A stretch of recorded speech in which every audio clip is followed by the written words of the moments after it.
ہمارے ذہنوں میں اور ہمارے عوام کی اکثریت کے ذہنوں میں یہ بات بیٹھ گئی ہے،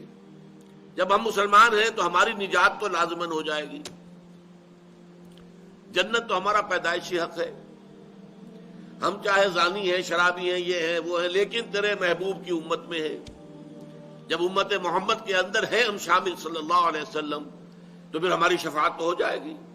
امتی امتی، اللہ کے نبی صلی اللہ علیہ وسلم جو ہے کس قدر تشویش میں ہوں گے اپنی امت کے بارے میں۔ وہ یہ بھول گئے کہ جب انسان یہ کام کر رہا ہے تو امت کے دائرے سے خارج ہو چکا ہے، وہ امتی کہاں رہا؟ وہ تو صرف کہنے کو امتی ہے، حقیقت میں تو امتی نہیں ہے۔ یہ جو تصور ہے ہمارا، جب تک کہ یہ ٹھیک نہ ہو تو کسی اعلیٰ کام کے لیے، کسی بلند تر کام کے لیے، کسی مشکل تر کام کے لیے، کسی کٹھن تر کام کے لیے آدمی کیوں تیار ہوگا؟ نظام باطل سے ٹکر لینا، اس میں تو خطرات ہیں، جان کا خطرہ ہے، مال کا خطرہ ہے، اور بہت سے اندیشے ہیں، تکالیف آ سکتی ہیں۔ تو اس سے بہتر ہے کہ جسے پنجابی میں کہتے ہیں نیوی پا کے آدمی زندگی گزار دے۔ ٹکر کیسے لے گا وہ اگر اسے یہ معلوم نہ ہو کہ ٹکر لینا میرے لیے فرض ہے، لازم ہے؟ یہ ہے در حقیقت وہ چیز کہ جس کے لیے قرآن مجید سے یہ 4 مقامات ہم نے منتخب کیے کہ معلوم ہو جائے کہ اسلام میں جو فرائض اور ذمہ داریاں ہیں وہ صرف نماز روزہ نہیں ہے، حج بیت اللہ کا کر لیا ہو یا ہر سال عمرہ کر رہے ہو اسی سے بات نہیں بن جائے گی۔ سوال یہ ہے کہ اس کے ساتھ آپ کے باقی اعمال صالحہ بھی ہیں کہ نہیں، آپ حرام میں ملوث تو نہیں ہیں، کوئی شے جسے اللہ کی کتاب نے حرام قرار دیا ہو آپ اس میں ملوث تو نہیں۔ پھر یہ کہ آپ کی زندگی کا رخ کیا ہے،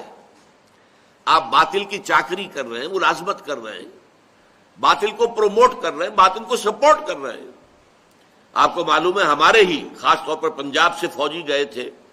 جنہوں نے خانہ کعبہ پر بھی گولیاں چلا دی تھی،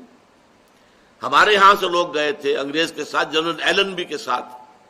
جنہوں نے بیت المقدس کا قبضہ لے کر دیا ہے انگریزوں کو، اس میں ہمارے فوجی موجود تھے۔ یہ سب لوگ کیا ہیں، ان کا تصور دین کیا ہے، یہ جو کچھ ان کا طرز عمل ہے وہ کیا ہے؟ اس کو سمجھانے کے لیے یہ 4 اسباق جو جامع ہیں، چنانچہ آپ کو یاد ہوگا کہ امام رازی رحمۃ اللہ علیہ کا میں نے ایک جملہ اس وقت سورۃ العصر کے دوران پڑھ کے آپ کو سنایا تھا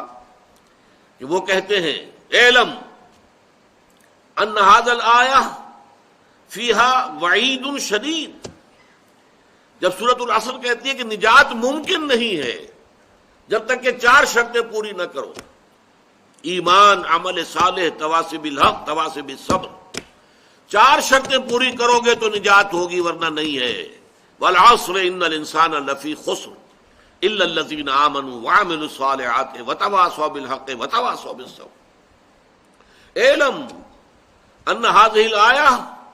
فیہا وعید شدید، اس میں بڑی شدید وعید ہے اللہ کی طرف سے، لأن اللہ تعالی حکم بالخسار علی جمیع الناس، اس لیے کہ اللہ تعالیٰ نے تو تمام انسانوں کی تباہی اور بربادی کا فیصلہ کر دیا۔ الا من کان آتیا بہذہ الاربع الاشیاء الاربعۃ، سوائے ان کے جو ان 4 شرطوں کو پورا کریں، وہی الایمان، پہلے ایمان ہے، والعمل الصالح، دوسرا عمل صالح ہے، وتواصی بالحق، اور تواصی بالحق ہے،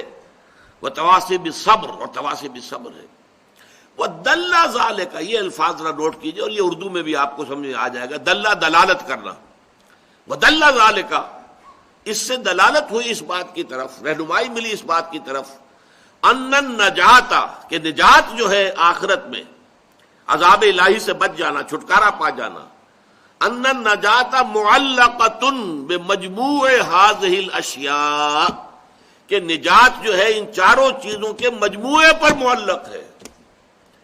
ہمارے ہاں کیا ہے، محض ایمان ہے، ایمان کا بھی صرف زبانی اقرار ہے، دل میں یقین ہے ہی نہیں، اور جنت کے ٹھیکیدار ہیں ہم، ہماری تو گویا کہ ریزرویشن ہے جنت کے اندر، تو اب اس سے آگے کچھ محنت کرنے کی ضرورت کیا ہے؟ کائکوں کو کھکیڑ مول لینا ہے، حرام سے بچنا، جبکہ حرام کے ذریعے سے، سودی کاروبار کے ذریعے سے، یا اور غلط کاموں کے ذریعے سے، رشوتوں کے ذریعے سے اگر آپ کو دنیا میں عیش مل رہے ہیں، ہر طرح کی تعیشات ہیں، ہر طرح کی آسائش ہیں، تو کیوں چھوڑے آدمی؟ جبکہ جنت تو پھر بھی ملی جائے گی۔ یہ بالکل وہ عقیدہ ہے کہ جو یہود کے اندر پیدا ہو گیا تھا۔ وہ کہتے تھے لن تمسنا النار الا ایام معدودات، اور دوسری مرتبہ پھر آیا ہے لن تمسنا النار الا ایام معدودہ، ہمیں آگ نہیں چھو سکتی مگر گنتی کے چند دن۔ ہم تو نحن ابناء اللہ واحباؤہ، ہم تو اللہ تعالیٰ کے بیٹوں کے مانند ہیں، اس کے چہیتے ہیں، اس کے لاڈلے ہیں، تو ہمیں اللہ جہنم میں نہیں ڈالے گا۔ اور اگر صرف دوسرے لوگوں کی آنکھوں میں دھول جھونکنے کے لیے ہمیں جہنم میں ڈالا بھی تو فوراً نکال لے گا۔ ایام معدودات، چند دن کے سوا نہیں۔ قل ہاتوا برہانکم ان کنتم صادقین، فرمایا کہ لاؤ نا دلیل، کہیں تورات میں اللہ نے یہ ضمانت تمہیں دی ہے؟ کسی صحیفے میں، کسی نبی کے صحیفے میں یہ بات اللہ تعالیٰ کی طرف سے آئی ہے؟ بتاؤ۔ لیکن ہمارے ہاں بھی یہی ہے، امت مسلمہ میں ہے، مسلمان ہیں، نام مسلمانوں کا سا ہے، مسلمان والدین کے ہاں پیدا ہو گئے ہیں، کبھی بہت خیال ہوا تو کچھ نماز بھی پڑھ لی ہے، روزہ بھی رکھ لیا ہے، اور اس کے اوپر ہم مطمئن ہیں کہ ہمیں جنت مل جائے گی۔